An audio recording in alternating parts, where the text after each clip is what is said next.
আপনারা দেখতে পাচ্ছেন সেন্ট মার্টিন দ্বীপে অনেক কুকুরকে খাবার দেওয়া হচ্ছে।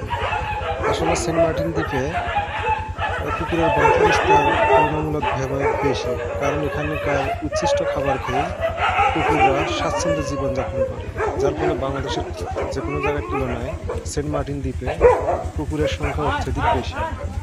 আপনারা দেখতেই পাচ্ছেন অনেক সুন্দর সুন্দর কুকুর। দেখুন কিভাবে তারা খাওয়া দাওয়া করছে, একটি আরেকটির উপর তারপরে এইভাবে চলছে। দেখেন কিভাবে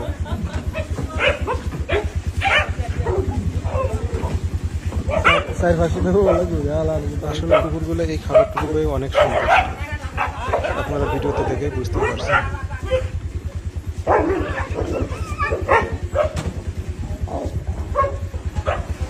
দেখেন তাদের মধ্যে তুলনামূলকভাবে ঝগড়া কম। ভিডিওটি ভালো লাগলে অবশ্যই আপনারা লাইক, শেয়ার, কমেন্ট করবেন।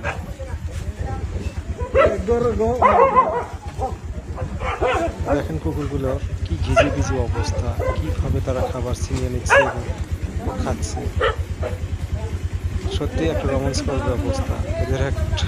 তারপরও সংঘর্ষ নেই, কিভাবে দেখেন যাচ্ছে কেউ বা উপর দিয়ে দেখেন দিদি।